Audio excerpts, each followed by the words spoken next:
আজ ২৪ জুলাই ২০২৫, ৯ শ্রাবণ ১৪৩২ বঙ্গাব্দ, ২৮ মোহরম ১৪৪৭ হিজরি। জানিয়ে দিচ্ছি বাংলাদেশের স্বনামধন্য বেশ কয়েকটি পত্রিকার অনলাইন ভার্সনের শিরোনামসমূহ। প্রথম আলো, বাংলাদেশের বুদ্ধিজীবীদের মেরুদণ্ড নেই, বলেছেন ফরহাদ মজহার। তাজউদ্দিন আহমেদের ঐতিহাসিক ভূমিকা উপেক্ষিত থেকেছে, বলেছেন মাহফুজ আনাম। ইসরায়েলের সিরিয়া আক্রমণ যেভাবে বুমেরাং হচ্ছে, বিধ্বস্ত হওয়া বিমানের পাইলটের সঙ্গে শেষ যে কথা হয়েছিল। অভিনেত্রী নুসরাত ফারিয়া বলেছেন, ভিউয়ের পেছনে ছুটতে ছুটতে যদি আমরা একটু থামতাম, একটু ভাবতাম। চলে যাচ্ছি যুগান্তর পত্রিকার পাতায়। গভীর রাতে এইচএসসি পরীক্ষা স্থগিতের ব্যাখ্যা দিলেন শিক্ষা উপদেষ্টা। এদিকে নির্বাচন ঘিরে বিদেশি পর্যবেক্ষকদের নীতিমালা দিল ইসি। সাহসী শিক্ষিকা মাহিরিনের সমাধিতে বিমান বাহিনীর শ্রদ্ধা। ভারতের চিকিৎসা দল এখন ঢাকায়। অন্যদিকে উপদেষ্টা আসিফ মাহমুদের সঙ্গে পাকিস্তানের স্বরাষ্ট্রমন্ত্রীর সৌজন্য সাক্ষাৎ।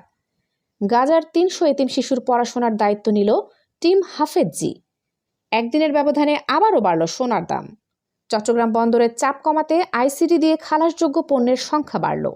এদিকে সচিবালয়ে ঢুকে ভাঙচুর ও হত্যা চেষ্টার অভিযোগে ১২০০ জনের বিরুদ্ধে মামলা। আরও কিছু উল্লেখযোগ্য শিরোনাম বলছি। ভেসে থাকা ১৮ জেলেকে উদ্ধার করল নৌবাহিনী।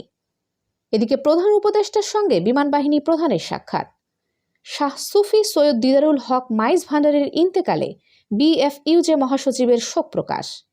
৩ দেশ থেকে ৮৯২ কোটি টাকার সার কিনবে সরকার। দগ্ধদের বিদেশে নেওয়ার কোনো পরিকল্পনা নেই, বলেছেন পরিচালক।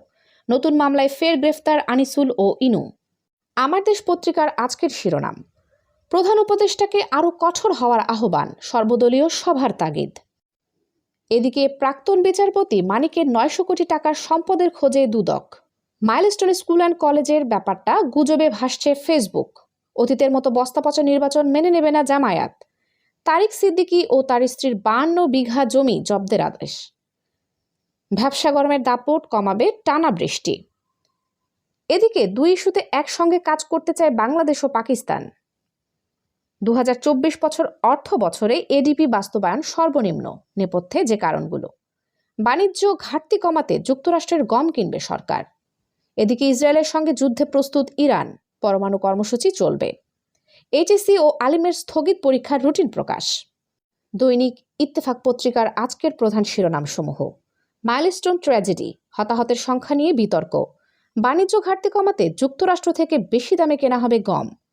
এদিকে নাটোরে ট্রাক মাইক্রোবাস মুখোমুখি সংঘর্ষে রোগী দেখতে গিয়ে একই পরিবারের ৭ জনের মৃত্যু। অন্যদিকে সারা দেশে বিশেষ অভিযানে ২৪ ঘন্টায় গ্রেপ্তার ১৭৫৪ জন। নারী কর্মীদের ছোট দৈর্ঘ্যের পোশাক বাদ দিতে বলল বাংলাদেশ ব্যাংক। মাইলস্টোনের দগ্ধদের চিকিৎসায় ভারতীয় মেডিকেল টিম এখন ঢাকায়।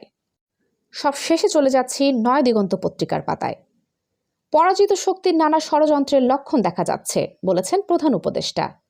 মাইলস্টোন ট্র্যাজেডি, ৩ শিক্ষার্থী ও ২ অভিভাবক এখনও নিখোঁজ, স্কুল কর্তৃপক্ষ।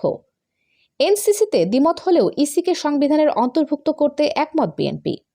দগ্ধ রোগীদের জন্য প্রয়োজনীয় রক্তের কোনো সংকট নেই, প্রেস উইং। জনগণকে ঠকিয়ে কোনো রাষ্ট্রনায়ক সফল হতে পারেনি, বলেছেন জামায়াত আমির।